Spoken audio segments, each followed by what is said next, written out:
Olá pessoal, seja muito bem-vindo, seja muito bem-vinda ao canal Enem 360. Meu nome é Leandro Aguiar, sou professor de linguagens e hoje estamos aqui para mais uma questão, para mais um conteúdo. Antes de prosseguirmos, um pedido. Inscreva-se no canal e ative o sino.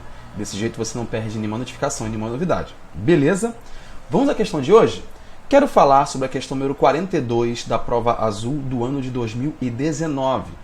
Quero tocar no tópico gêneros textuais e ver o que mais desse tema, de que mais desse tópico nós podemos explorar para, de alguma forma, compreender melhor essa disciplina. Beleza? Vamos lá. A ciência do Homem-Aranha. Esse foi um texto publicado no blog Ciência Hoje, tá disponível aqui.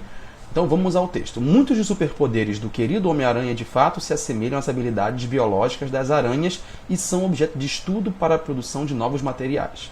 O sentido aranha, adquirido por Peter Parker, funciona quase como um sexto sentido, uma espécie de habilidade premonitória e, por isso, soa como um mero elemento ficcional. No entanto, as aranhas realmente têm um sentido mais aguçado. Na verdade, elas têm um dos sistemas sensoriais mais impressionantes da natureza. Percebam que, eu não vou continuar no texto agora, quero resolver isso mais tarde, mas percebam que, em si, é um texto de curiosidade, é um texto informativo, em grande maioria. Então, assim, é necessário que quando você leia um texto desse, vá mapeando tudo o que ele pode nos revelar. Vejamos o que a questão pede. Como estratégia de progressão do texto, ou seja, de como o texto avança, de como ele progride, o autor simula uma interlocução com o público leitor ao recorrer a quê? Bom, perceba que ele citou aqui interlocução com o público. Como nós podemos notar essa interlocução? Ou seja, como a gente pode notar essa conversa que se estabelece com o leitor aqui? Vamos continuar lendo o texto. Os pelos sensoriais das aranhas, que estão espalhadas por todo o corpo, funcionam como uma forma muito boa de perceber o mundo e captar informações do ambiente. Em muitas espécies, esse tato por meio de pelos tem papel mais importante que a própria visão, uma vez que muitas aranhas conseguem prender e atacar suas presas na completa escuridão. Percebam que até aqui eu não tenho nenhum contato direto com o leitor, eu não estou evocando a participação do leitor em nada a não ser no seu entendimento. Agora o que vai acontecer? E por que os pelos humanos não são tão eficientes como órgãos sensoriais como o das aranhas? E aí continua. Primeiro, porque um ser humano tem em média 60 fios de pelo em cada centímetro quadrado do corpo, enquanto algumas espécies de aranha podem chegar a ter 40 mil pelos por centímetro quadrado. Segundo, porque cada pelo das aranhas possui até 3 nervos para fazer a comunicação entre a sensação percebida e o cérebro, enquanto nós, seres humanos, temos apenas um nervo por pelo. Perceba que no meio dessa sequência, aqui nessa sequência informativa, nós temos uma pergunta. E essa pergunta, ela funciona mais ou menos como aquela pergunta, quando você está em aula, que o professor faz. É aquela pergunta que ele próprio já responde. A gente pode entender como pergunta retórica ou como pergunta de captação de atenção. É para captar a tua atenção. É para, de alguma forma, gerar em você essa curiosidade. Então, o que eu tenho aqui é uma espécie de estímulo. Essa pergunta retórica, ela vai funcionar como um estímulo.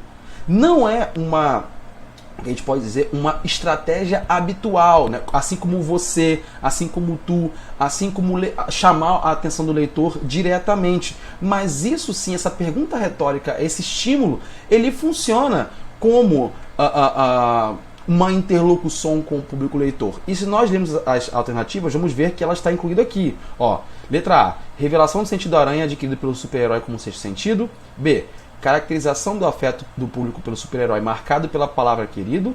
C, comparação entre os poderes do super-herói e as habilidades biológicas das aranhas. D, pergunta retórica na introdução das causas da eficiência do sistema sensorial das aranhas. E E, comprovação das diferenças entre a constituição física do homem e da aranha por meio de dados numéricos. Percebam que todas as alternativas, exceto uma, estão muito mais ligadas à informação por si só. Eu não tenho aqui um convite, eu não tenho um chamamento, eu não tenho um estímulo do autor para com o leitor, exceto na letra D. Na letra D eu tenho pergunta retórica na introdução das causas da eficiência do sistema sensorial das aranhas, que é justamente ali no terceiro parágrafo, né? No meio desse parágrafo ele diz: e por que os pelos humanos não são tão eficientes como órgãos sensoriais como o das aranhas? Perceba, funciona como um estímulo, funciona como uma participação do conhecimento de mundo do leitor, para que dessa forma ele se sinta participante, se sinta como uma pessoa que está interagindo com o texto.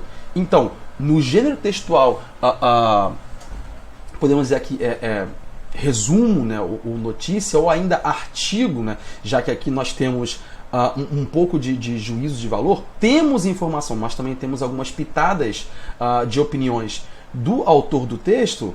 A gente percebe que existe aqui uma argumentação, existe aqui alguma estratégia em funcionamento que é para justamente captar a sua atenção e dessa forma fazer com que você compreenda melhor a mensagem que está sendo aqui veiculada. Beleza? Não se esqueça, texto informativo, função referencial, ok, está funcionando plenamente, mas nada impede que em alguma maneira ou outra, de forma bem implícita, um pouco de função apelativa também esteja em funcionamento, como esse caso aí, só que de forma muito sutil, muito escondida. Beleza, pessoal? Bom, se tiver alguma dúvida ou um comentário, escreva aqui no chat e a gente entra em contato. Até a próxima questão. Quero falar agora sobre a questão 43 da prova azul do ano de 2019. Ainda falando sobre gêneros textuais, quero abordar um outro gênero, dessa vez apontando outros aspectos que vale a pena ser ressaltados. Ok? Vamos lá. Aqui à nossa esquerda nós temos um texto que se assemelha a uma carta de jogo.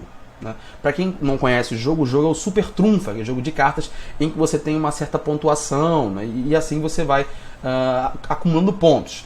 E nessa carta eu tenho aí a foto e o nome de uma pessoa. Quem é essa pessoa? Marcelo Gleiser, que é um físico, né? Gleiser, né? Um físico, e tá lá as suas características, né? Área de atuação física e astronomia, contribuição mais famosa, seus livros A Dança do Universo e O Fim da Terra e do Céu, nascimento 19 de março de 1959, Alma Mater, PUC-Rio, UFRJ e King's College de Londres. Então perceba, todas as informações aqui foram dispostas no formato de carta de jogo para justamente dar uma certa ludicidade, né? Para ficar algo mais acessível. Então perceba que aqui eu tenho o quê? Um texto misto, né? Eu tenho aqui uma fotografia, tenho ícones, né? Tenho pequenas imagens ali e tenho um texto, e tudo isso forma um texto só, que é esse texto carta de jogo. E aí o que a questão pede? O texto tem o formato de uma carta de jogo e apresenta dados a respeito de Marcelo Gleiser, premiado pesquisador brasileiro da atualidade. Essa apresentação subverte um gênero textual a questão da uma informação precisa. E é essa informação que vai fazer com que você entenda como um todo o que está sendo cobrado aqui. Ela diz o seguinte: essa apresentação subverte um gênero textual. O que quer dizer subverter um gênero textual? Quer dizer que ela descaracteriza, ou, se não descaracteriza, pelo menos usa de forma não usual, não categórica, não canônica, um gênero textual devido. Vamos analisar isso de uma outra forma. E se nós organizássemos, vamos dizer assim, essa subversão? Ou seja, se nós retornássemos ao estado natural que essa informação aconteceria, nós teríamos uma espécie de biografia, né? Os dados ali do autor. Vejamos, Marcelo Gleiser nasceu em 19 de março de 1959. Pessoal, eu só peguei as informações aqui da carta e coloquei, né, por extenso, em prosa, podemos dizer assim, em texto corrido. Só que eu fui acrescentando algumas coisas ali para poder o texto ficar mais coeso, certo? Adquiriu sua formação em grandes universidades e institutos, como a PUC Rio de Janeiro, a UFRJ e a King's College de Londres. Atua nas áreas de física e astronomia. Dentre a sua vasta contribuição, destacam-se os livros A Dança do Universo e O Fim da Terra e do Céu. Então perceba, se eu esquecer por um momento essa palavra subverter, o que eu tenho aqui, na verdade, são textos biográficos. E aí, como é que a gente pode pensar? Como é que a gente pode entender essa associação? Essa questão se parece muito com aquela questão que nós falamos sobre a adaptação de um texto literário para quadrinhos. Uma proposta, na verdade, complementa a outra, e ambas acabam proporcionando que a outra ganhe cada vez mais amplidão, ganhe cada vez mais alcance.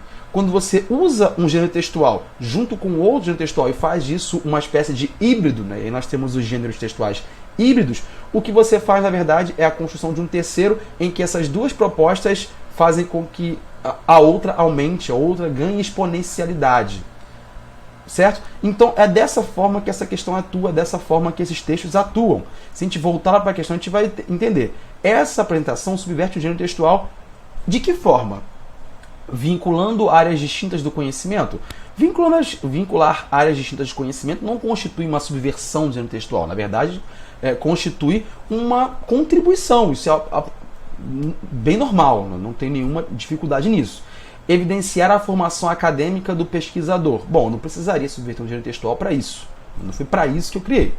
Relacionar o universo lúdico a informações biográficas. Isso faz muito sentido. Especificar as contribuições mais conhecidas do pesquisador. Foi o que eu falei. Também não precisaria de subverter um gênero textual para isso.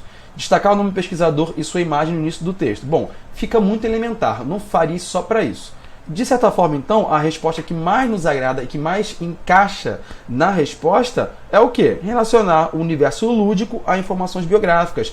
É justamente os dois universos, né, as duas camadas que cada gênero textual pode me oferecer que estão nessa resposta e que mais nos agradam, que mais nos atraem. Eu tenho o universo lúdico, em virtude da carta, por ser um jogo, por ter didática nisso, por ter ensinamento e por ter até diversão, daí o lúdico, né? E informações biográficas, informações que dizem respeito diretamente à vida desse autor, à vida dessa pessoa, que é o Marcelo Gleiser. Certo? Então eu misturei aqui, eu fiz de forma híbrida o melhor dos dois textos. O jogo e a biografia. Beleza, pessoal? Espero que tenha ficado tudo claro. Nos encontramos nos próximos vídeos. Um abraço e até lá!